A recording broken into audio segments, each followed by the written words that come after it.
I'll pass her on over. Oh, we are live. Oh, okay. Are we back? Okay. Welcome back. I'm your host, Easton Freeze, director of published content here at BroadwaySportsMedia.com.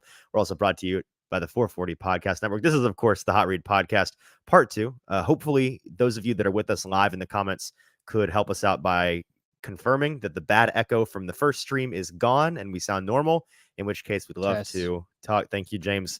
Would like to truck along with today's episode.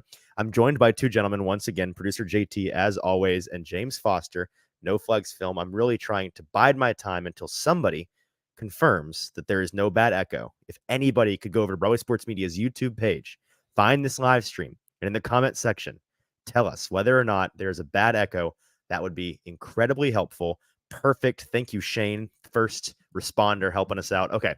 So now I can tell you for sure that we're joined by James Foster of No Flags Film, of A to Z Film Room, draft expert. We're live here in Mobile, Alabama.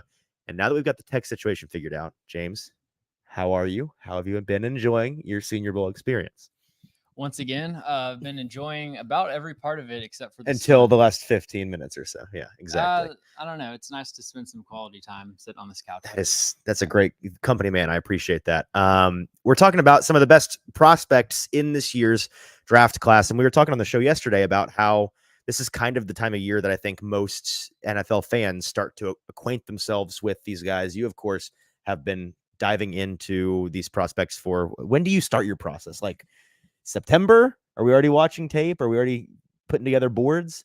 Earlier and earlier every year, there's always like a panic kind of whenever I start watching draft prospects, where like I've been hearing a bunch of people mentioning different prospects, and there's so many guys that I want to watch. Right. And it's like there's such limited time. This is as prepared as I've been heading into draft season. This is your third, fourth draft you covered now? This is my third draft doing like a whole board, watching, like 200 to 300 prospects and stuff. Right. I did a couple years before that where I would watch kind of like the first round guys and then whoever the Titans picked.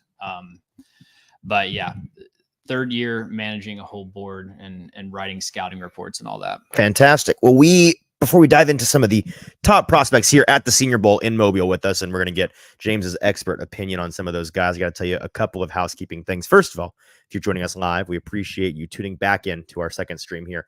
Do me a quick favor, if you're watching on TikTok, on Twitter, on Instagram, on any of the social accounts, head over to Broadway Sports Media's YouTube page, find this live stream there, and in the comment section, that is where we'd love for you to be a part of today's conversation, like Kenneth and Joey and Shane already are. Appreciate you fellas being with us. And while you're there, hit subscribe. It is free to you, and it's very helpful to us if you subscribe to the channel, so we appreciate you doing that. Zach feels bad for JT. JT, I know before we dove into the actual prospects, you did tell me you had something that you needed to address at the beginning.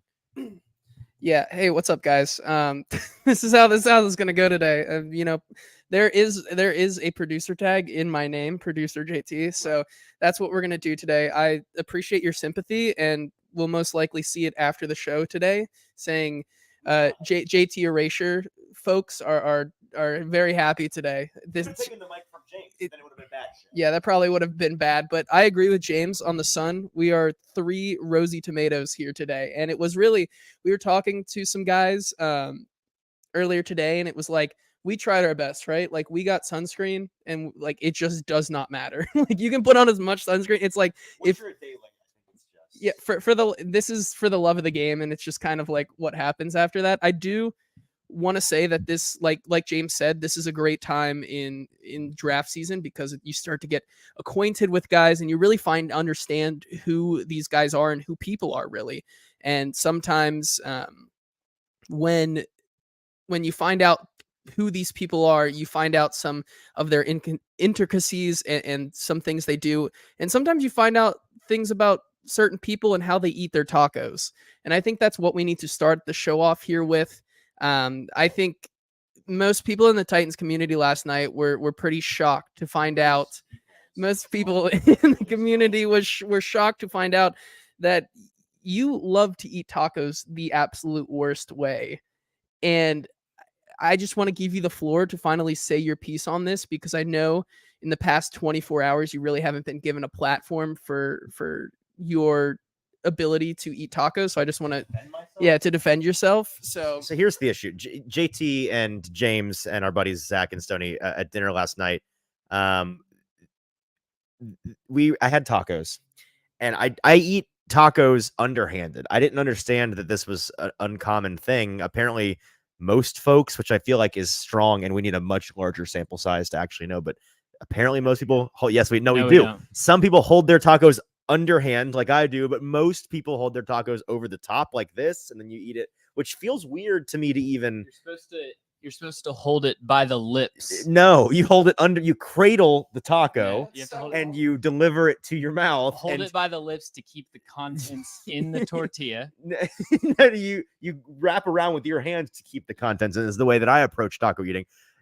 Needless to say, they made fun of me. There was a very, very unflattering photograph put on the internet that far too many people saw, that was really casting me in the worst possible light. I feel like it was slanderous and unnecessary, but nonetheless, that's okay. All right. Okay. Some comments going on that we're not going to read on the show. Anyways, that's the situation on tacos. And if anybody is out, my final word on this is anybody out there is with me on underhanding tacos, which our buddy Nick Suss from the Tennessean today was saying is fine, by the way. So there are twos of us, at least. I think that there are more. There may be dozens of us out there. Please let me know. Write me a letter. Send me a carrier pigeon, however you can communicate, and let me know that you are with me so that I can prove that it's not that weird. Okay. Got that out of the way. That was clearly the most important thing that we're talking about today. Some prospects that we've noticed here at the Senior Bowl that we wanted to talk to you, James, about. Let's start with some of the receivers, because that's a position that the Titans are in desperate need of. And it is a position that there's some pretty significant talent here. Not any of the really top flight guys in this class, but a number of names from that second and third and fourth tier. And a guy that we spoke about yesterday a good bit, having had a pretty disappointing first outing at practice, made a pretty nice acquittal of himself today, I felt, in Xavier Leggett, from South Carolina, a wide receiver who has been comped by some to A.J. Brown in the way that he moves. We love, apparently, to throw A.J. Brown comps at every receiver that's even remotely reminiscent of him in the Titans community, it seems. But he is a guy that is big, is physical, is fast. What did you think about his practice today? And just in general as a prospect, what do you think about Leggett as a receiver? Yeah, I thought he had a really good bounce back performance today. I think what he showed in this practice is probably his best trait to me, which is the violence that he with which he explodes out of his breaks. I think at his size, with his straight line speed, contested catch ability, what kind of ties him together as a prospect is going to be his ability to create separation. And I was pleasantly surprised by that on his tape. I thought yesterday, everyone seems to have an agenda on Xavier Leggett, which I feel why is that? I feel like why? I'm kind of a Leggett centrist. Okay. Okay. I think that there are some limitations just in terms of fluidity and smooth movement skills, but he's not one of these, someone that I would I think he's better than Keon Coleman, for example, a better prospect. Okay. Yeah. I think he can create separation. My biggest issue with him is probably releases off the line of scrimmage. That's just from his tape. But yeah, I mean, he was definitely hurt yesterday in practice 1 by a lot of inaccurate throws. And I think that for the people that kind of just tally how many catches someone had in a Senior Bowl practice, he was disappointing from that standpoint. And then he had some drops, wasn't able to come down with some difficult catches yesterday. But he made a really nice acrobatic catch on a deep out corner type of route today. And I think I haven't watched the team practice tape yet. I just watched all of the one-on-ones. I think he had 3 one-on-ones and won all 3 of them pretty decisively in today's practice. It's to your point there. It's so weird that he had a worse day with better QB play and then a better day today with worse QB play. It was super interesting to see that. Like yesterday, I mean, in that group, it's really tough anyways, but like today, the QB play was pretty just across the board, wasn't the best, and he was able to make the most of it. So I'm with you on that one. I think the biggest thing, like you were saying, it seems like it's so interesting that you say everybody has an agenda on Xavier Legette, and that's so true because I feel like it truly is that guy who is going to be there in the second round. And with so many people comping him to like an AJ Brown, it feels almost like you have to have an agenda on him. But I echo everything you said to him about him today. The biggest thing with him is just that explosiveness off the line. But like when he gets his separation, he is one of the best players out there, especially with contested catches and whatnot. I think this past season, I think he was around 50% on contested catches, which and he was getting a lot of them when you have Spencer Rattler throwing you the ball. So I think there's a lot to like about his game, but I do question how much of the upside and how much truly he can look like that wide receiver one and that game defining player. Tez Walker is the next guy who had a pretty nice bounce back day. I felt like you thought he had a bounce back day. I didn't think he had a very good first practice. Do you think he also had a bad second practice as well? I mean, I felt like okay. So I thought he was one of the worst players out well, there. here's the difference for me, and you probably paid better attention to him than I did because I tried to watch as much of the D line or offensive line and D line as I could today. So I briefly spent time with the wide receivers. The difference was I actually saw him make up any play, whereas yesterday I literally didn't see him make a play at all. Maybe he didn't have a good day. Regardless, he's a guy that's pretty high on most draft boards. He's somebody that's regarded as a pretty nice prospect. So Not on mine. okay, so tell me about that. Why is he not somebody that you think is going to necessarily be a great prospect at the next level? So Devontae Walker, wide receiver out of UNC, Right. Elite straight line speed. He's got good length, long strider. I think he measured in around 6'1" with pretty good arm length. Outside of that, I have a difficult time really finding redeeming qualities with Tez Walker. I had Mike Renner on my channel a couple days ago, and he was talking about how for a deep threat who's going to win on the vertical plane, the number one most important trait for them to have outside of obviously straight line speed, being able to run past defensive backs, is being able to sit down, sink your hips, stop on curl routes. And he cannot do that. Like, I think I posted on Twitter a rep, him versus Cam Hart, where it looks like Cam Hart ran the route for him, but it's just because the route was so slow to develop. It's a struggle. It's a labored process for him to sit down on any kind of stop route or comeback.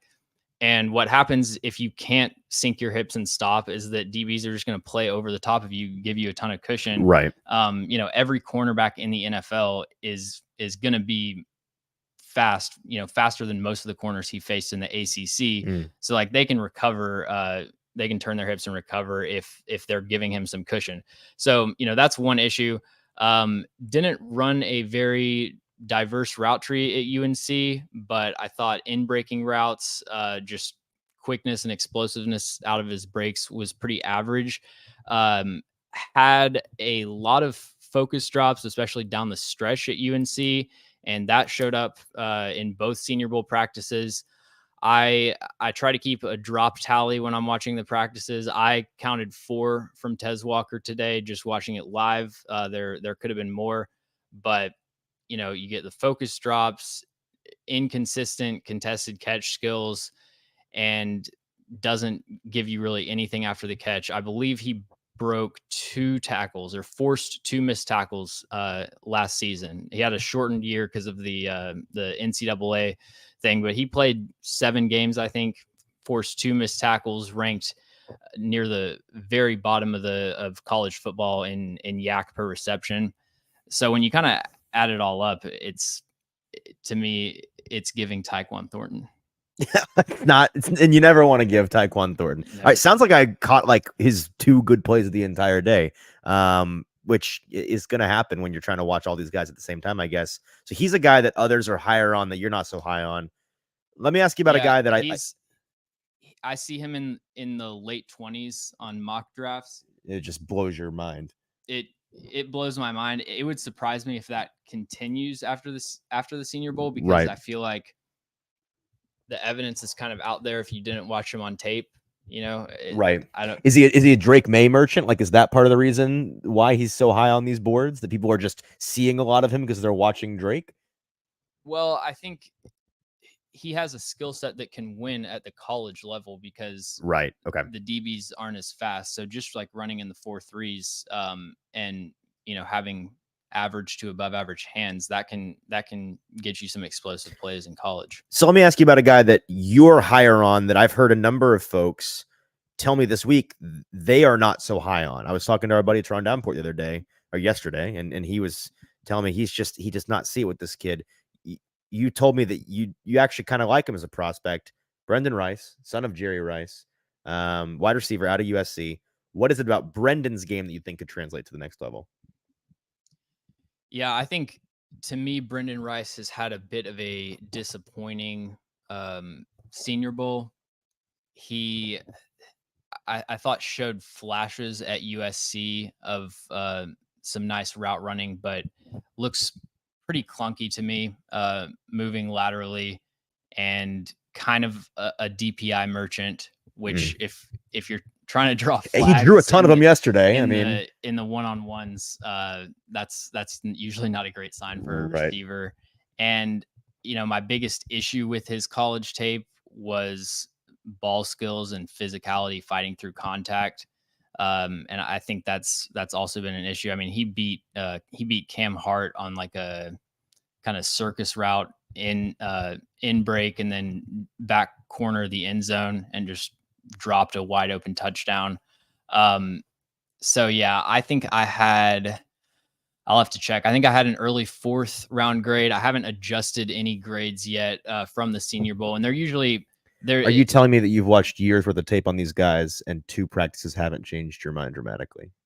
Right. Yeah. No, I'm not going to make any drastic changes based on the Senior Bowl practice. Although this is, for most of them, the best competition that they've faced. Sure.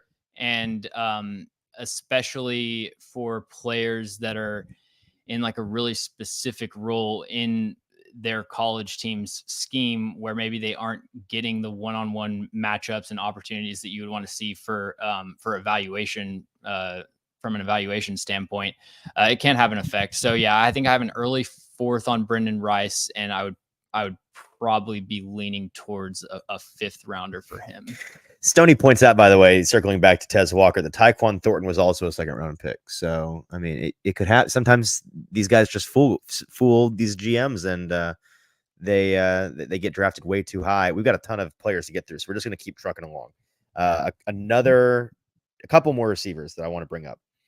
Roman Wilson had a pretty good couple of days. I mean, I've heard positivity on him from both practices. Wide receiver out of Michigan, an interesting evaluation from the standpoint of not the I wouldn't say not the best quarterback play, but didn't get a ton of action just because he's on a team that doesn't pass the ball a ton.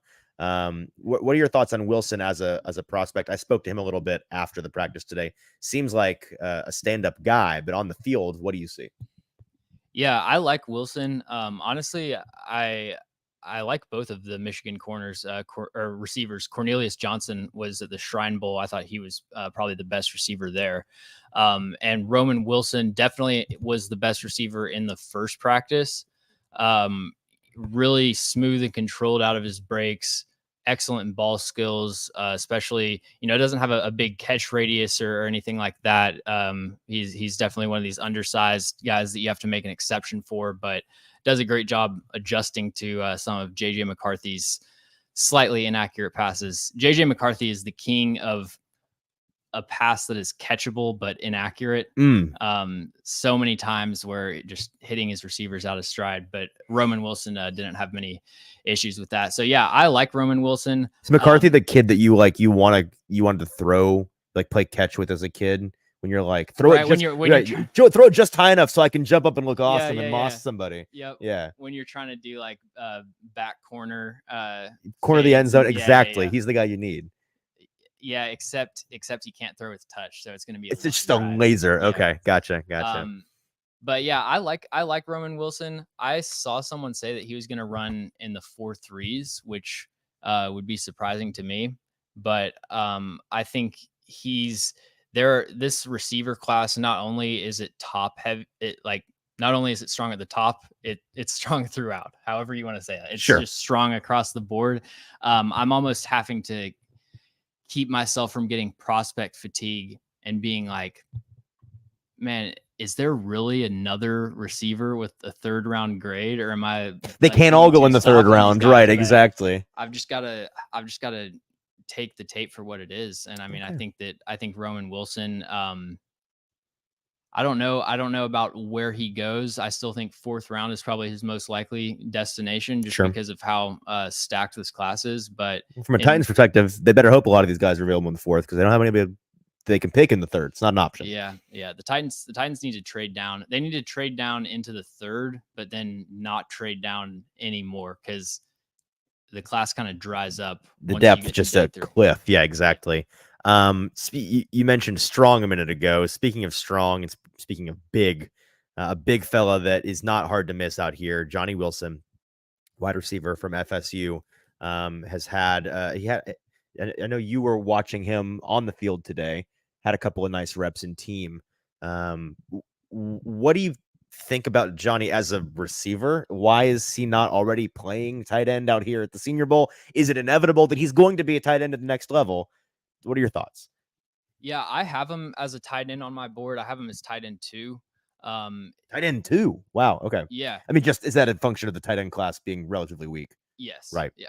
I think in a normal class, he probably wouldn't be that high, but he's a one-of-a-kind player. Have to see, can't remember exactly what he measured in at, but 6'5", 6'6". Yeah, he came in, I believe, at 6'6" and 1/8, and I think it was around 227 was his weight. So I mean, in like that weight, I think we were all talking about it. He could put another 20 pounds on. Like, if he were to fully convert to a tight end, he puts 20 pounds on. Like, he, I think, has the 237 actually. So a whole 6'6", a whole 10 pounds more, 237. He was a guy that I think he has 35-inch arms. Yeah, which is the crazy part. He has, like, I saw a tweet today that said he is what we thought Darnell Washington could be last year, and I think I really like that he has the huge build, but like the fluidity in his route running ability. I gotta disagree with that. Really? You think so? Yeah. Like, so to me, my comp for Johnny Wilson is Darren Waller to Mike Gesicki. Okay. And Darnell Washington projected as more of that 6th offensive lineman type of tight end. I think what you think is a lot of fans were hoping Darnell could be that receiving talent. It's just this freaky. Because what makes Johnny Wilson so exciting is the fluidity and the movement skills, route running ability. And for a receiver, I think he's too big to play receiver, because with that frame, and he has good quickness for his size, but relative to receivers and other corners, average quickness, it's so easy for corners to get their hands on him at the line of scrimmage, and like, he's not going to be a slot receiver. So I worry about him beating press, and similar to Devontae Walker, struggles to sink his hips and decelerate, and doesn't have elite speed over the top. What he wins with is just being a smooth, crafty route runner, having an elite, like, historic catch radius, can just pluck the ball out of the air. Doesn't matter how accurate it is, but then he has consistent drop issues. Really, every season of his career has struggled with drops. And do you have him ranked as a prospect over Keon Coleman, his teammate? No, I have Keon Coleman, just because once you add the element of uncertainty of moving someone to a position, you're probably going to say, like, they have to add weight. There's just a lot more unknown, and a lot that we're projecting him to do that we haven't already seen on tape. He's he's probably the best. I would say the second best run blocking receiver in this class. I think we might be talking about the best one later. But that's matched up against corners. I don't know how he's going to hold up against a defensive end. So, he might be a receiving threat only type of tight end. And that's what I wanted to ask you there. Do you think that because as we go along in the draft process, it becomes a more of a reality that he is going to be that tight end? Do you think his stock falls because that he is, like you said, he is maybe the second best run blocking wide receiver in this class, but a team is going to have to take him on as a project, I think. And do you think that really affects his draft stock as we move forward here? Yeah, I think when you add the extra step of moving someone, moving someone to a new position, I think that does maybe drop them down around. I have him with a 3rd round grade right now. And I even feel like I'm a little bit high on him because what causes me to change my grades most often is when I sit down and do a mock draft. And then I'm sitting there drafting for a team that needs this position. And I'm like, all right, I'm going to take this tackle in the 3rd round. And then I'm thinking to myself, I don't know if I would want to take them in the 3rd round. And then I'll end up lowering their grade. And I had that similar thought with Johnny Wilson. I thought he had a couple nice reps in practice today, though. Really interesting player. I'm excited to see what he looks like in the NFL. I just personally hope the Titans don't take that chance. I'd love to watch it from afar. Right. He's definitely his best rep today, which I just randomly went viral because I didn't understand why people were so crazy about it. The rep where he had maybe his best rep today was against a Georgia corner. And so that prompted the entire FSU fan base to say, this is what will happen if we would have let him play. This is what you would have done. You would have get burnt. But I think that it's an interesting. Last thing I'll say on Johnny Wilson is he is a interesting prospect as the NFL as a whole really starts to have these guys who play positionless ball. I think for a team that wants to bring in a player like that who maybe doesn't do what a tight end does, but gets still in that tight end type role and is able to produce, I think he is someone who really could stand out. You want to move on? We do have other players to talk about, and we could sit here for 4 hours, but dinner is something that has to be gotten to here in Mobile. So let's keep trucking along, and I promise we'll talk about guys that aren't receivers, but we have one more we wanted to mention from today's proceedings, a guy that I think most folks probably haven't heard or thought of a whole lot yet. Marcus Rosemary-Jackson, wide receiver out of Georgia. He's a guy that I know you had us add to the list because you saw some things from him today that you liked. But James, what were your thoughts on him as a prospect when you watched his tape? He was the last guy that I got to before the Senior Bowl. Landed in Mobile with about 10 players left to watch on the roster. But yeah, he was the last guy I watched, and I think he's the best run blocking receiver in this class. He just competes his ass off. Future Jawan Jennings in San Francisco, if you ask me. I think kind of limited what he's going to give you as a receiver. He's got I believe he didn't have a drop last season. Someone can maybe fact check me on that. But kind of an average route runner, I think average speed, but he could be your classic like wide receiver 4, wide receiver 3 that gives you 500 yards and just blocks his ass off. Okay, fair enough. Do you have any thoughts from him at practice today? Yeah, he's a guy in that class of, I think, what we think of that American team that has maybe some more prominent guys like a Xavier Legette, like a Johnny Wilson, like Ladd McConkey.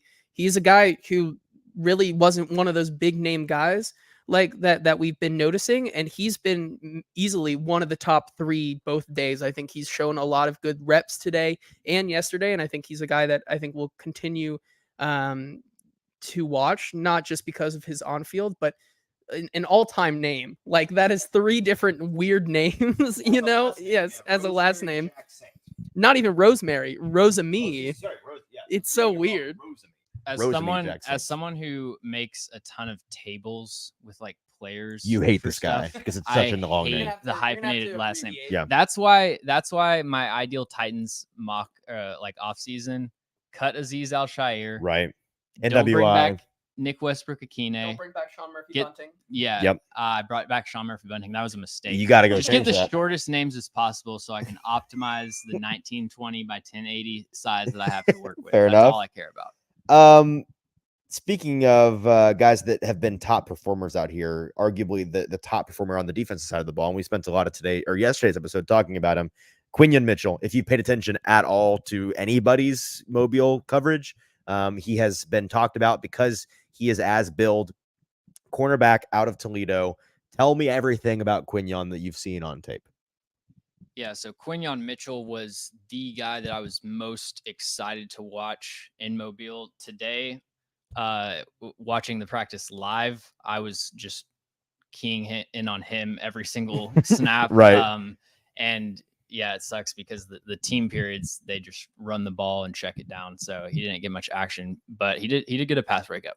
Because he clamps over there. They don't dare throw his way. The issue with Quinyon Mitchell from a tape perspective heading into this weekend is that he only played 8% of his snaps in press coverage, almost exclusively off coverage at Toledo. He was elite at that, like one of the best college corners that I've ever seen at breaking on underneath routes. Really good timing, like reaching into the catching window. If you watch his first pass breakup from the MAC championship game against Miami of Ohio, go Redhawks. And we've all seen the MAC championship this year, obviously, so people know what you're talking about. As everyone knows. But, right. It's like 40 yards down the field. He's covering this deep post and then just like reaches his hand into the cookie jar, barely even makes contact with the receiver, knocks the ball out. He's got, according to Feldman's Freaks list, he's going to run somewhere in the 4.3s. So, you apply the adjustment, we'll say 4.44. Sure. But the issue is that there's no cornerback in the NFL, I'm guessing, but I'm pretty sure, that played anywhere close to that number of snaps in press coverage. Like, even if you're a team that plays a lot off the line of scrimmage, there are certain situations where you've got to get up and press. And just not knowing if he was comfortable doing that, and like the few reps that he did play in press, didn't really look that comfortable.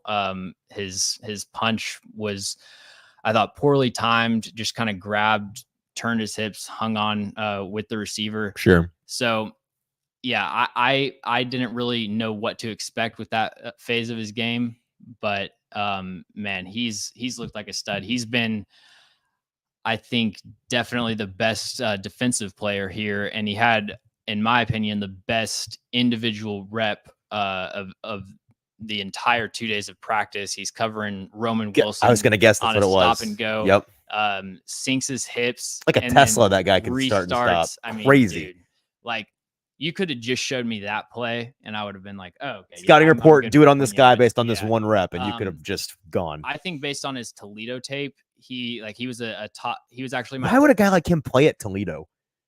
I don't know. I guess he's just a late bloomer. Maybe. But yeah, I had him at 33 on my board heading into Senior Bowl. He is, to me, firmly a first rounder. I think based on where he was going to go, like he was already going to go in the first round.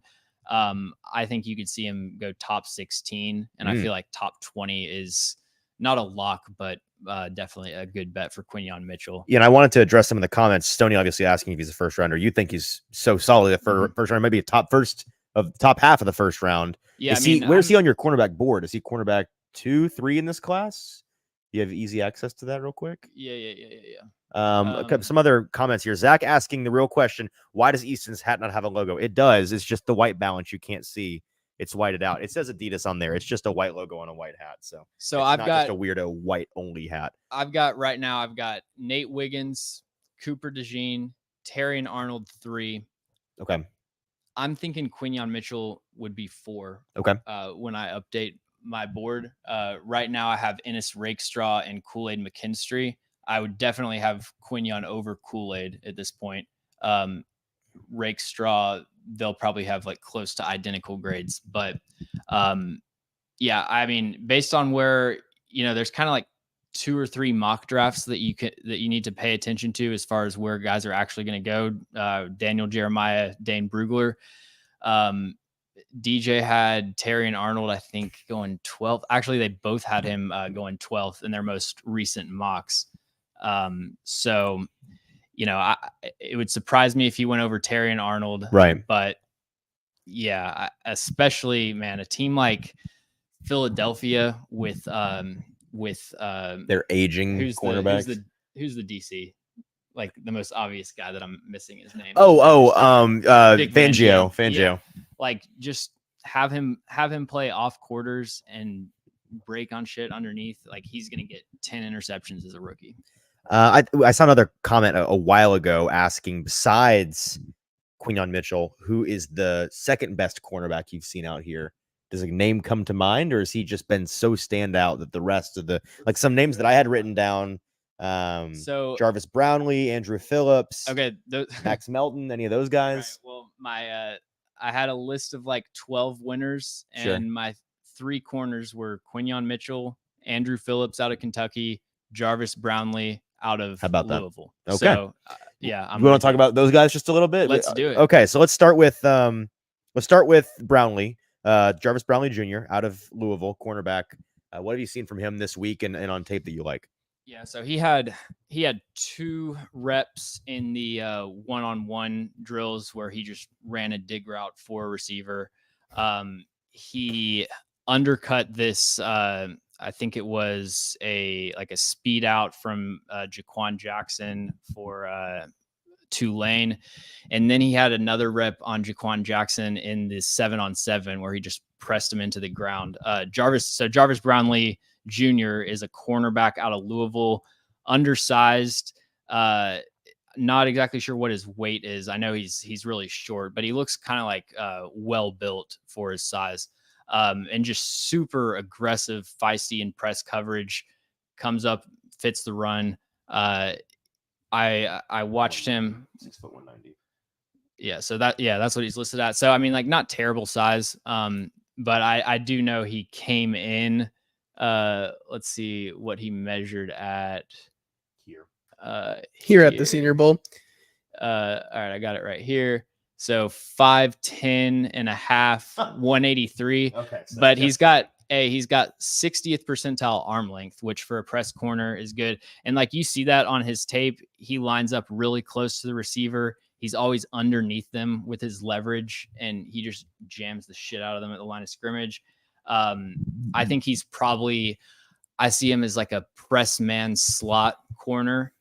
So maybe not the best fit for the Titans. I don't think you want him playing outside, but he's also one of those players where you watch him on tape and he just has that dog factor. Yeah, sure. just he was the guy today, I think, out of the corners that was the best corner. And it's a little surprising considering his consensus big board right now. A guy who's 238. I mean, he's all the way down there at 238 on the consensus big board, but he was showing up in a major way today, especially in that second half one-on-ones, getting to watch him right there. Me and Tehran just looked at each other and said, this guy, it's glue right now. He was all over it. Like you said, with those arms, he was not letting anybody get separation away from him, and so he had a really good day. And I'll be interested to see what he runs. I saw him get beat over the top a couple times when I watched him, and most of his like good reps today at least were more underneath type of stuff, so that'll be big for him. But yeah, I like Jarvis Brownlee. And then Andrew Phillips. Yeah, I was going to ask. He was the other guy. He was the other guy that I think really stood out today, outside of Quinyon. Yeah, no. Andrew Phillips had, I think, 2 consecutive really good days of practice. He's another undersized guy, 5'10", 191. But he is really fluid in man coverage. He's got some limitations as a run defender. Like he projects as probably a slot corner. That's where he played a lot of his snaps at Kentucky. But competitive, I think probably is going to have a difficult time shedding blocks at the NFL. I remember him missing a lot of tackles on tape. But just like in coverage, keeping up with receivers down the field, mirroring people at the line of scrimmage, I think you could make the case that he was the second best corner through these first 2 practices. Yeah, I would agree with that. Should we move on to Melton? Yeah, Melton was another guy I think who had a so-and-so day. I think it's just important to mention him. He's a guy that was a wide receiver converted. He's one of those types that's converted to a cornerback. He was a guy that I think had an okay day yesterday, but definitely stood out to me today. I think he has in the inverse to those other 2 guys. He has the speed, but he lacks a little bit in coverage, which is why I think that he is a work in progress type of guy. And that's brother to Bo Melton, who many NFL fans will be familiar with. I didn't even make that connection. But Yeah, they there you go. played at Rutgers. Same guy, same family, rather. We are going to talk about, I'm trying to make sure we got all our bases covered here. Okay, so we can talk about some big guys now, which we've not really talked about at all on this show since being down here. But they are here and they are talented. So let's dive into some of them. But first, let me tell you about our wonderful, amazing sponsor here at the Hot Read Podcast, Boomba's Craft Pizza and Tap House. Need to mention them before we get out of here. We love Boomba's. We appreciate them being a part of the reason that we get to be here in Mobile. They've got 3 locations in the Middle Tennessee area, in Spring Hill, in East Nashville, and in Murfreesboro. Fantastic pizza, fantastic drinks on tap, and fantastic viewing situations for all of your sports watching needs. Big screens all over the place. A phenomenal sports bar experience that you're going to enjoy. Check it out, whichever one's nearest you. Head on over, say JT and Easton and the Hot Read Podcast sent you, and we would appreciate it. You're not going to regret it. Okay, let's start with... Tell them I sent you. Tell them James Foster sent you, who they're not going to know who that is, just to get the look on their face. Okay, let's start with the defensive side of the ball. 3 defenders I want to talk about. One who it wasn't on my to-do list today, and then I was listening to our buddies Zach and Stoney on F Words talk about him, and I've heard a lot of folks in the draft community on Twitter talking about him having a really great day. They alluded to the fact that you're not so high on this guy, T'Vondre Sweat, defensive lineman out of Texas. Is that People incorrect? are saying I'm not high on him. People were saying, here's what Zach was saying. He was saying that he was saying it on his show, on the record, that you had made a comment alluding to the fact that maybe some of his advanced stats were largely fluff. Is there any validity to that? What are your thoughts on T'Vondre Sweat, out of defensive lineman out of Texas? Well, it's not that they're fluff. It's just you have to understand the context of them. So, like, he ranked 2nd in college football in pass rush win rate to Byron Murphy, his teammate. Yep. A lot of those reps, though, you'll see him quickly beat the blocker's hands and then creates an open A gap. And then he just doesn't have the explosiveness and closing speed to finish that rep and get to the quarterback. Okay. So the effect of that is that that's going to get charted as a win, like on PFF. Sure. He's going to get highly graded because they're grading you on how quickly you beat the block. And then you get like a 0.5, you can get a certain boost after that for how you finish it. Obviously, if you force a fumble, that's going to get the highest grade. Right. So, like, he grades out really well, but in terms and creating pressure is important. Like, I'm the first person who will say that pressure over sacks, basically. Yeah. I think there's one element that pressures are more stable over time than sacks. Yes. But then it's also that pressures in their own right add value to your defense because you're forcing bad decisions. You're forcing the quarterback to bail from the pocket. So it's more that he's going to be more of a pressure guy than I think a sack guy, just because of the closing speed and, explosiveness really finish a lot of those wins. So you and JJ Watt are in lockstep on PFF being bad and not representative of players' actual ability.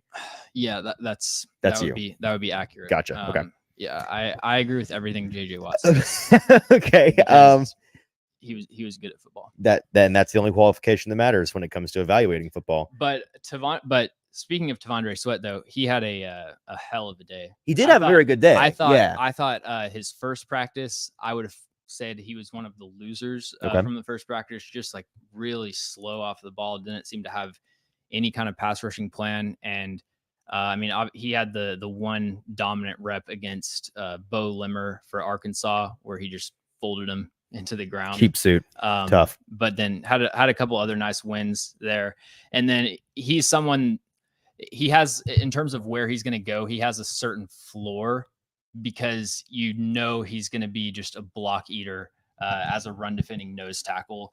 It's just the debate that I kind of have in my head is just what's his ceiling as a pass rusher.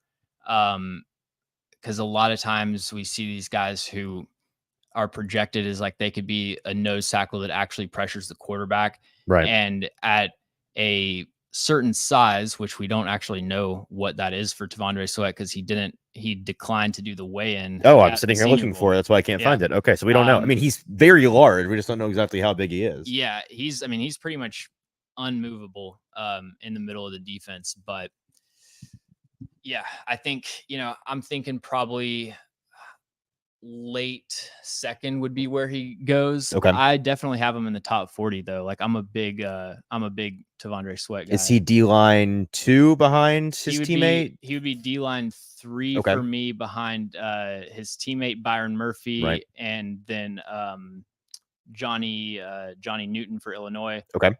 Yeah, I actually have T'Vondre Sweat as my 30th overall player. Okay, so a borderline first rounder. A couple of edges I want to get your thoughts on, and you said you really want to talk about Darius Robinson out of Missouri, an edge player. What have you seen from him today? He's not somebody that caught my eye, but clearly I wasn't paying attention because it sounds like he had a good day. Yeah, I would say if he didn't catch was he on the national or American team? I mean, I'm not national or American team. Do you know? The second team. Okay, I watched receivers and quarterbacks in the second team, so that'd be why. That's why. All right, he won every single rep. Okay. This dude, I think he's going in the first round. Darius Robinson, edge rusher out of Missouri, has really long arms. I think close to 35 inches, and they're built like tree trunks. He's one of these. If you can look up his measurements while I'm speaking, just a massive, massive human. Really refined pass rushing skill set. He had, I think, 3 one-on-one reps today, and he won all 3 of them decisively. He had a club swim against Tyler Guyton. He had an inside club against Javon Foster, his teammate at Missouri, and then another swim move through the B gap against Bo Limmer. Just really fluid with that arm over. I know I saw Daniel Jeremiah release his top 50 yesterday, and he had him 30th, which like Darius Robinson's been kind of a consensus 4th rounder. Whoa. And I had him as like a late second, and I thought I was way too high on him.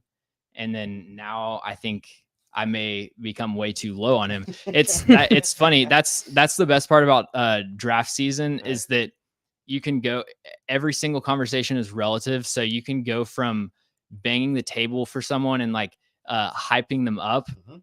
And then if it flips to the other side, yep, then it's like every time you talk about them, you have to defend why you're lower. Right. That's the same way with Terry and Arnold, where like people weren't talking about him early in the year because he was a breakout this season. Mm-hmm. Opposite of Kool-Aid McKinstry. So every time I talked about Terry and Arnold early on, I would be like trying to explain to people like why this is a first round pick. Yep. And then I start seeing him in the, like DJ had him 5th overall, which is kind of wild to me. Terry and Arnold? Yeah. So then now it's like I have to, every time I talk about Terry and Arnold, I have to talk about why I'm not as high on him. So anyways, that's probably what's going to happen with Darius Robinson, but he was, I think, definitely through these first 2 practices, he's been the best defensive lineman for sure. It would be between him and Quinyon Mitchell for best defensive player overall. And wouldn't surprise me if he goes in the first round, because he's got the traits, he's got a well-refined skill set. And that's, high praise for a guy who's currently on consensus 99th overall on a big board. That's not going to last. That'd be one hell of a rise for this season. So I'm interested to see that. He's definitely a guy that I'll watch more of tomorrow. 6'5", 296, and you said with that arm length, I mean, the traits are there, right? Like the keys are there, and he's putting on one hell of a show today. So that definitely is a guy. I think it was it closer to that. Look at his percentiles. Those are high. Where he's in the 80th percentile or above in every single size metric for an edge rusher. For measured in at 6'5", 286, 34 3/4 inch arms, which is 89th percentile, 10.5 inch hands, 88th percentile. Bigger, faster, stronger is what the NFL defaults to.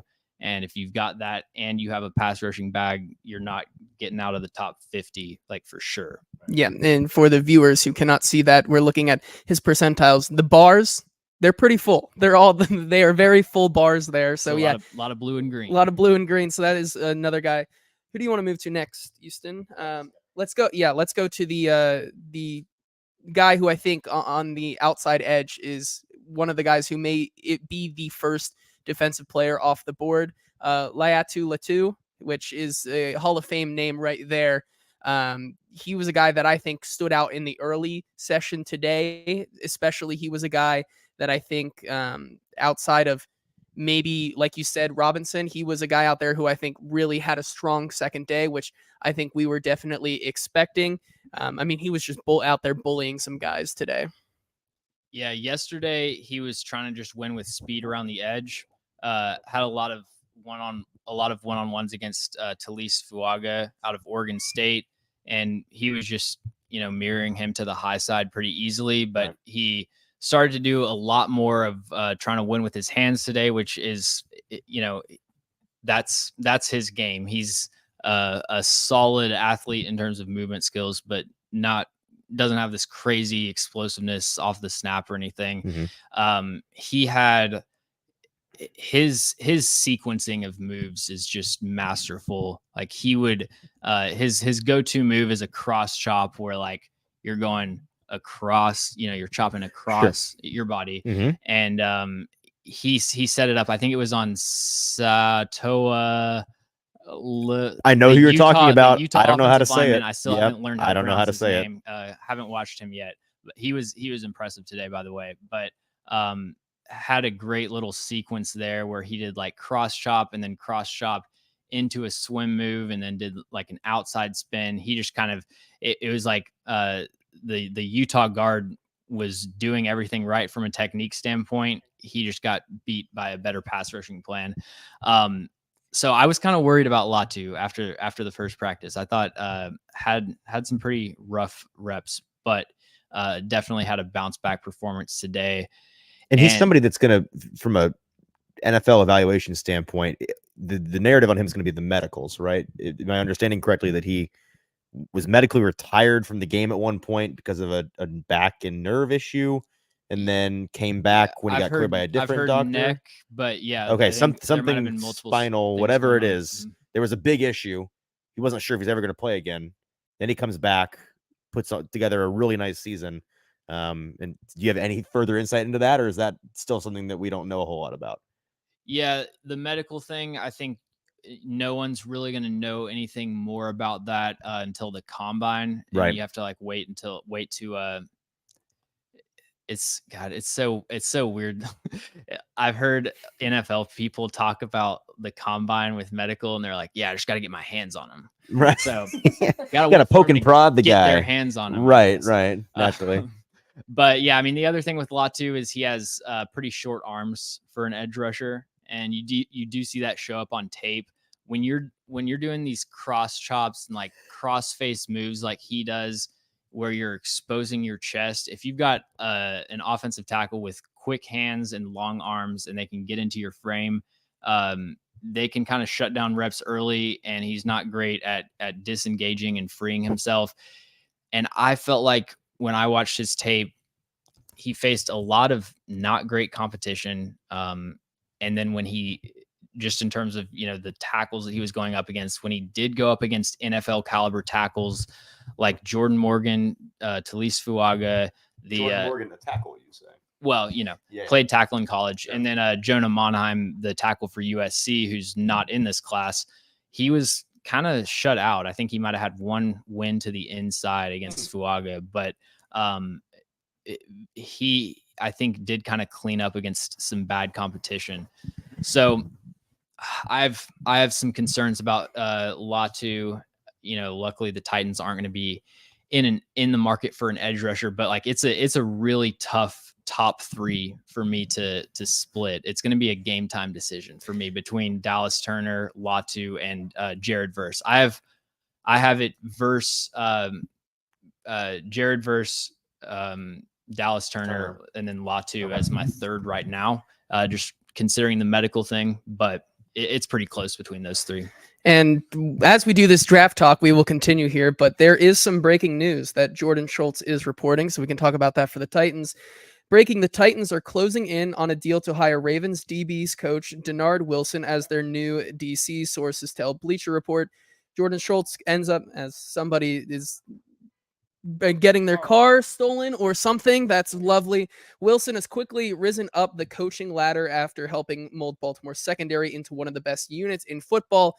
My thoughts on this: he had the number 1 secondary last year for the Philadelphia Eagles. He had the number 1 secondary this year for the Baltimore Ravens.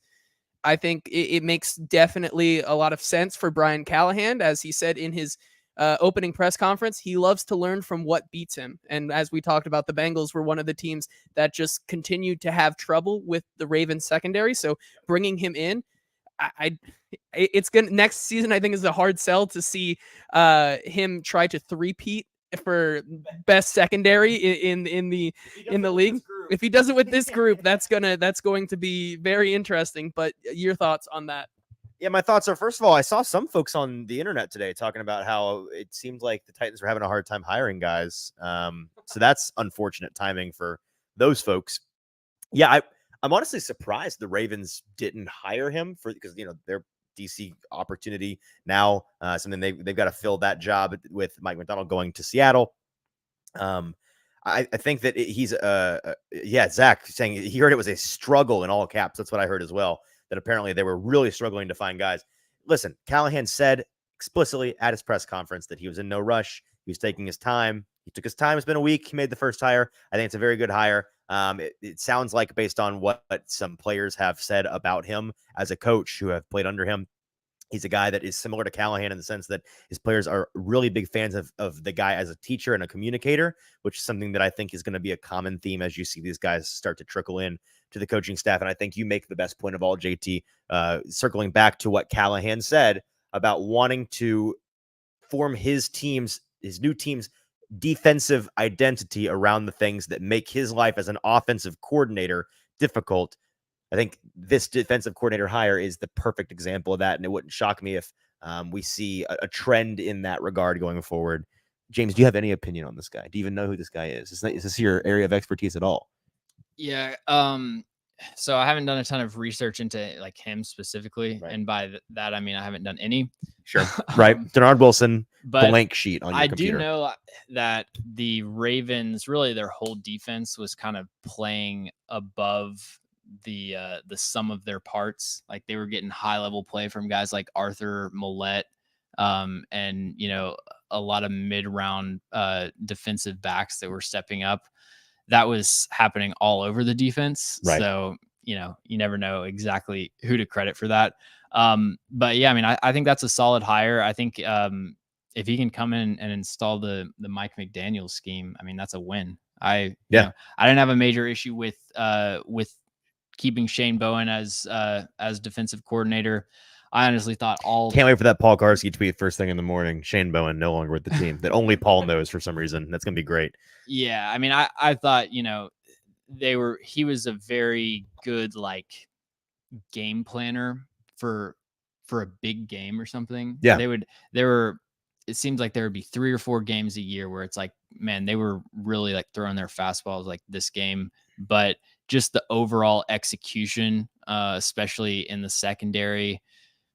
It gets back to the impossible to answer question of who do you blame, the players or the coach, which I've had enough of for this offseason. But, guys like Christian Fulton continuing to make even outside of him just getting beat one-on-one, which isn't on the DC, him just cover 3, letting the one receiver on his side run wide open down the seam.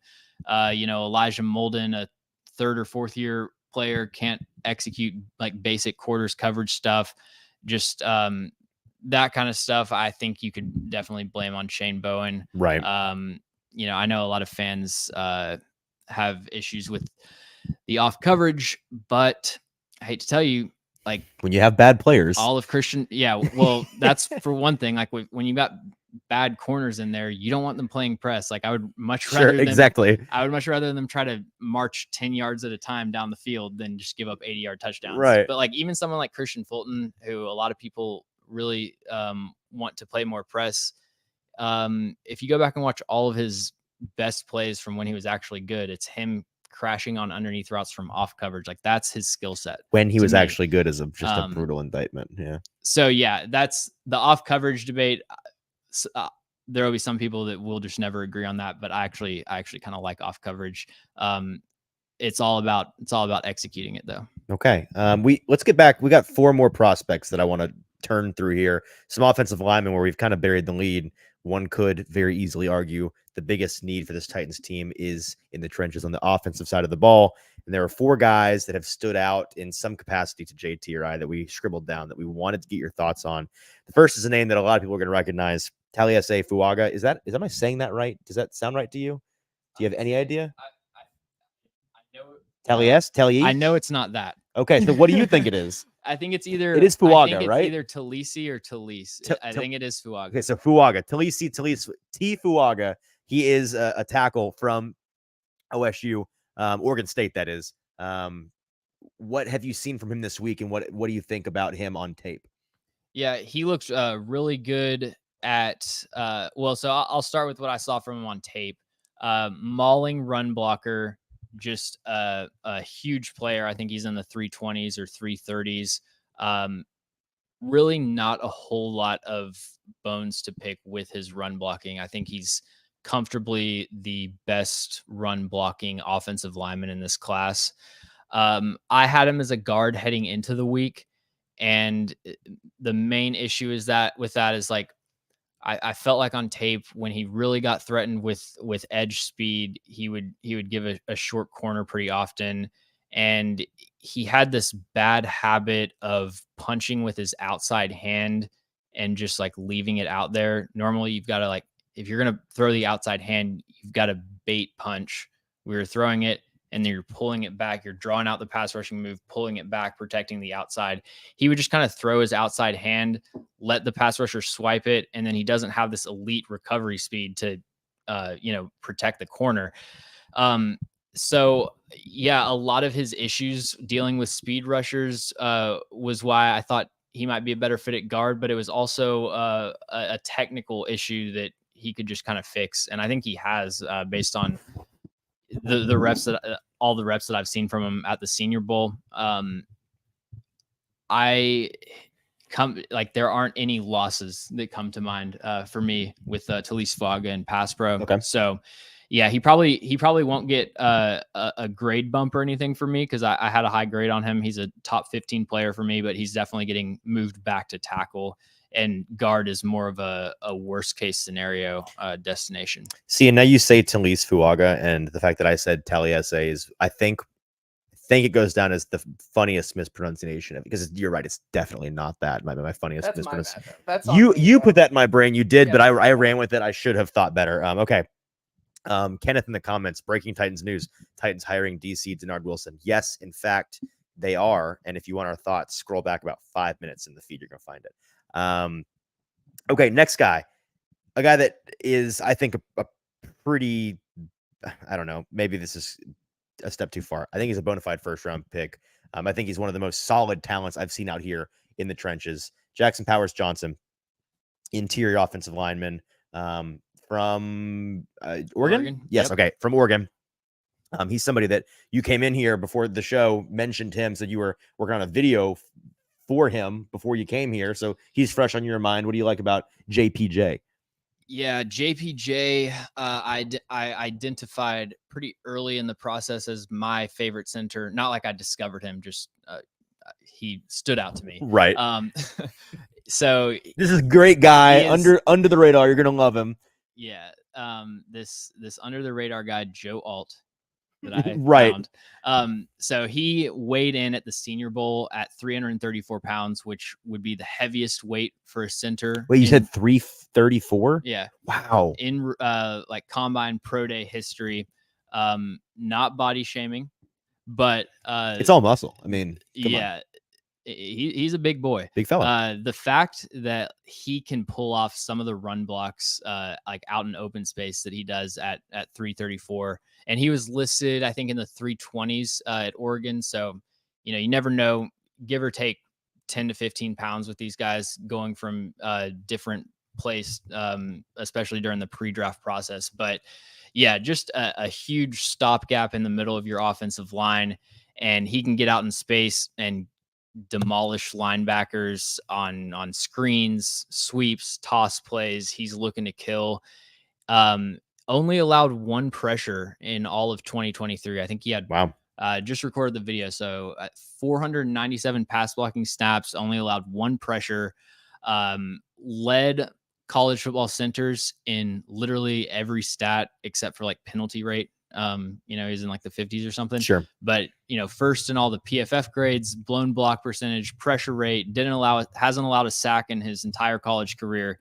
He's 21 years old.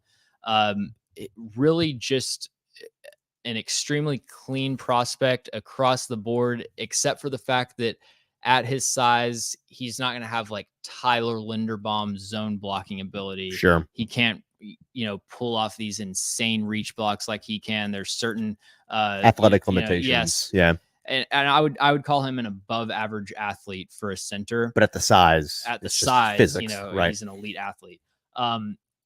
Really, my one hang up with Jackson Powers Johnson is that, yes, he only allowed one pressure in college, but he didn't really have a lot of difficult assignments. So the Pac-12 defensive tackles that he faced were pretty weak, and they also didn't give him a lot of one-on-one opportunities. He had a lot of reps on tape that are going down, that are like getting charted as a pass blocking snap without a pressure allowed, but it's because he didn't have anyone blocking him, because they were just attacking the guards, because you're picking your battles as a game planner. So I still, even though the metrics were great and it's hard to really find any losses on his tape, I still wanted to see more like decisive wins one-on-one against good competition. And he hasn't lost a single rep in 2 days. There have been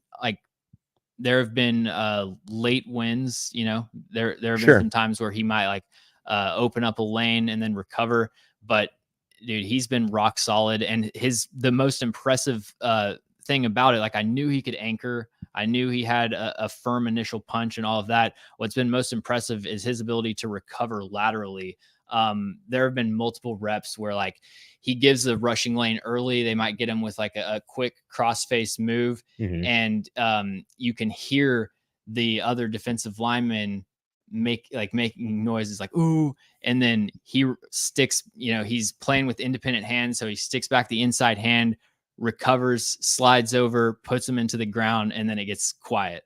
And he's winning he's got wins in every single situation that you can imagine. Michael Hall Jr. for Ohio State is a really one of the quickest defensive tackles in this class. He was mirroring his spin move, had some great anchor reps, plays with independent hands. He showed that he can do it all in pass pro. Did it at center and at guard, which I wasn't even on my mind a potential position switch, but looking back at it, he did play right guard to finish the season last year in 2022. So he's got experience there, looked great at both positions. I think, I already had a first round grade on him. So I'm not raising his grade at all, but yeah, man. Is he the biggest, you can go home candidate that's here right now? I don't think there's anything else for him to prove. He could pack it up today and he'd be A-okay. Yeah. His one negative is just snapping the ball.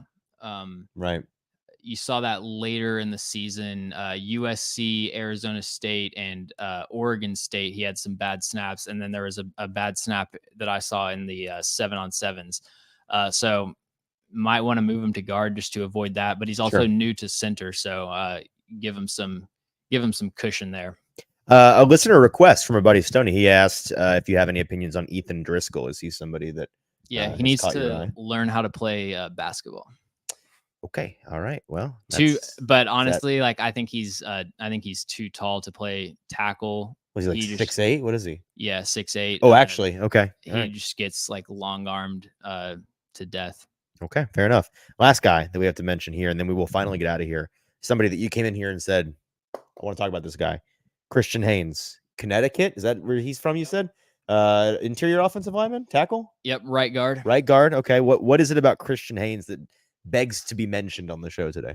Yeah, I think Christian Haynes, outside of Jackson Powers Johnson, was across these two practices the second best offensive lineman. Okay. And I've been a huge fan of his tape since last year. He was a guy, every year there's a few people that I watch leading up to the declaration date, and then they end up coming back to school. So I watched him and liked him last year, thought he would declare for the draft. He ends up coming back to UConn.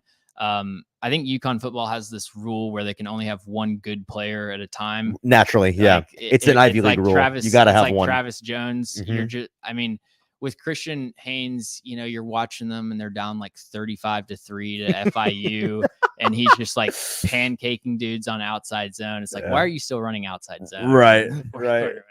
But no, he is, I think, the best day one best zone blocking, definitely interior lineman, but maybe lineman overall. Like, I think you plug him into an outside zone scheme today, and he's a high level run blocker, just understands everything about it. Obviously, like, he has the movement skills, but understands angles, hand placement. He could pull off a reach block in his sleep. He has the perfect build for a guard, which is short, big, and with long arms. I think almost 34-inch arms, 33 and something is what he measured in at. And, you know, I think what he's shown the most improvement in from last year is just hand usage in pass pro. Pretty much, he's another player that I can't think of any losses off the top of my head from watching the tape in Senior Bowl. Does a good job playing with independent hands. He had an outstanding rep against Jordan Jefferson for LSU, where he tried to bull rush him. He dropped his anchor. Bull rush went nowhere. And then Jefferson got angry and like ripped off his helmet. Oh, that was that guy. Yeah. Okay. Gotcha. Yeah. And I think my guy, Damian Parson at Locked On, he was on the field. He said that Christian Haynes yelled at him, "If you're scared, go to church," or something. It's great. That is great. So yeah, I'm a big fan of Christian Haynes. He's one of those guys where when I like go through and update my grades, I have to like hold myself back from raising his grade. Like, I'm raising his grade every time. Just like, constantly wanting to move him up. Because what I'll do is I'll do my grades, and then I'll go through and like look at 3 or 4 players, and I'll be like, okay, is this guy better than this guy? And then I'll kind of stack it that way. And with Christian Haynes, I'm comparing him to everyone else. I'm like, all right, now he's better than him. I like him better than, like, so. When does it stop? When yeah, does it stop? And, exactly. At this rate, he will be my #1 overall player by draft day. I can't wait. Well, that is all the names we have listed today, and we've taken up plenty of your time, and I think that we can call it a wrap for today. Thank you for joining us and giving us so much really valuable insight. It is genuinely one of my favorite things. It's a treat to have you on the show. You've got a ton of content coming out for the next 3 months that people need to check out on A to Z Film Room on YouTube. But what's something in the near future that they can look forward to? Yeah, I've got a Jackson Powers Johnson video that I just uploaded, and we'll see when the social guys end up posting that. Okay. So next couple days. Soonish, sure. Gonna do Quinyon Mitchell tomorrow, and then Friday I'm gonna do my risers and fallers, winners, losers from the Senior Bowl. Okay. And then we'll see if anyone else sticks out. And then A to Z Film Room on YouTube. Got basically from now until draft season, I'll be doing 4 scouting reports a week, and we'll see how many I can stack up by draft day. Well, it's great work, and it's a phenomenal resource for anybody in the Nashville area or just anybody that is interested in the draft. for your draft content, as well as your big board that's live already on AtoZ sports.com, where you can, I think, do all of the customization classification things. You can Yep. Got if you go to No Flags Film on Twitter, Okay. it's my pinned tweet. There you go. And it's like on websites, there's like a limit to how wide it can be, but there's a full view button that you can click, and Good to know. it pulls up like the whole table that like for if you're looking at it on a computer. But it's got a consensus board. You click on the rows, you got the full scouting reports, got percentiles for all the athletic testing, player comps, recruiting information, all that good stuff. All right. Well, hey, if you're not following us on social media, do us a favor and do that at Hot Read Pod on TikTok, Twitter, and Instagram. Follow us on Broadway Sports Media's YouTube page. Hit subscribe. It's very helpful to us if you can do that. And thank you to James for being here. Thank you to JT, as always, for being here. Thank you to you all for tuning in with us live this evening. We're going to get some dinner or do something other than to think about football, which has been nothing but football today. So we'll be back here in Mobile tomorrow for our last show on this feed with our buddies Zach and Stoney. We'll be doing, I don't know what we're going to talk about. These players. We may do some Ethan Driscoll for an hour. So check out the Driscoll content. We're going to talk about whether he should or should not move on to basketball. Until then, for James and for JT, I'm your host, Easton Freeze. This has been the Hot Read Podcast. We'll talk to you tomorrow. Peace out.